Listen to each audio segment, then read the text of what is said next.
So yeah, so is it okay if we record this conversation? It's regarding subprime loans, closing cost points, and renting versus buying and the costs behind that. Is that all right? Hello? Yeah. Okay, so that's okay. So I was looking at the closing cost of almost $15,000, which is what the lender's recommending, and this is for what they refer to as a subprime loan. I'm assuming that you've heard that phrase. It's when someone doesn't have A grade paper, so that the credit score is a little bit lower. So the $15,000, the lender tries to make it sound sometimes like it's just free money. It's being paid for by the seller, and great, use that to pay down the points and have a lower rate. Well, it all sounds good in theory, but that is your money.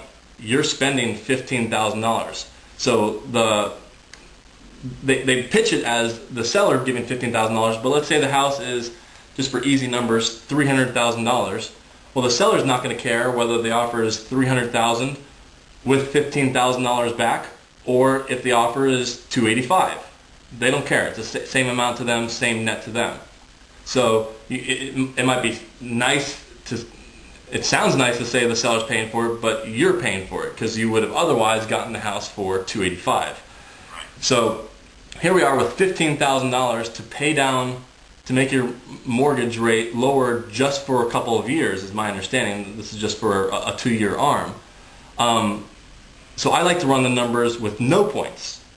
So just because the lender's going to make their money one way or another. They make their money in the points up front by having you dish out 15 grand, or they make it by selling you a rate that's higher, and they make their points, it's called like on the back side. They make their money either way. But it just looks sexier to put a whole bunch of money down up front and then have this normal looking rate of 6 or 7%. But when in reality it's a whole lot of money. So if we were to take out all those points and have whatever rate that they would give you, it might be something like, I don't know, 9% for the first trust and as high as 13% for the second trust. And that that doesn't look sexy or real at all, so people don't take that option. But that's really what you're paying. So even if you're putting $15,000, let's say you put that $15,000 in the bank, and you just slowly started paying, taking a $500 per month off of that $15,000 sitting in the bank, that would last you 30 years.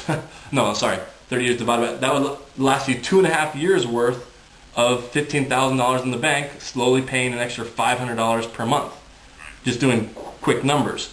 So I've already written a lot about in the blog, rent versus buy, and how right now the numbers don't even add up. I'm not saying for people not to buy. I'm just saying, the myth of renting being the devil and you're getting your landlord rich and you're missing out on all these tax savings is just hogwash when you actually run the numbers.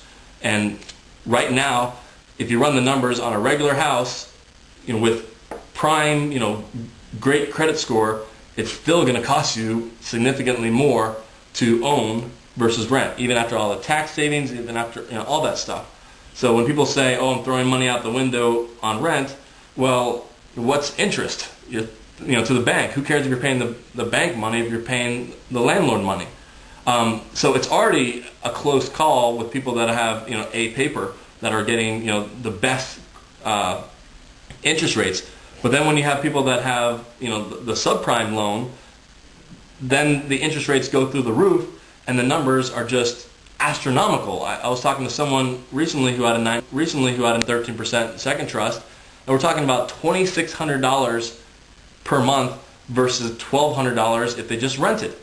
So the over 1 year, it'd be approximately $12,000 tax-free profit if they just rented. So I just wanted to go over those numbers and see what your thoughts were regarding the super high interest rates, and whether there might be another option of working with a lender or a credit place to get that credit score up over the next 1, 2, or 3 years, so that you can buy a house with normal interest rates from the get-go. Right.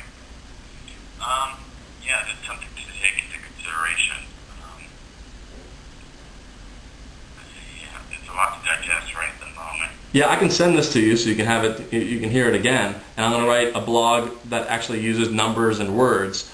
But I was talking to someone the other day, and I was going to already be writing this blog about, I just don't understand one scenario where someone should be buying a house if they don't have, proper credit. Just the banks make a killing on it because their margins, their profit margins are much higher in this segment. And they try and sell you these 2-year loans that then readjust after 2 years. So then you refinance again after 2 years. So they make another $5,000 or $10,000 off of you.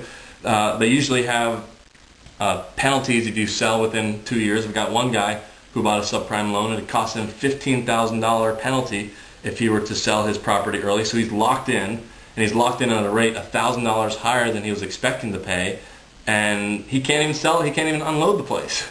It makes for some very bad decisions. Now keep in mind, we make less money by telling you this. Well, maybe hopefully in the long run more money, because you'll tell 3 friends, hey, talk to them because they ran the numbers and actually said this doesn't make any sense. But if you want, you can show me the actual numbers, what you're paying in rent right now and what you would be paying in a mortgage under 2 scenarios. One, with all these pay down points, and scenario number 2, without pay down points, because that's the real cost. When you do the closing cost, $15,000, you're smoke and mirroring, you're putting smoke and mirrors in front of the reality of it. And the reality of it is it's 9% and 13% loan. When you average those two out, because the 80% is usually like a 9% loan, and then that last 20% portion is usually a, let's say, 12 or 13% loan. So you have to kind of average them all in. It's called weighted average. So it's effectively as if the entire loan amount is 10%.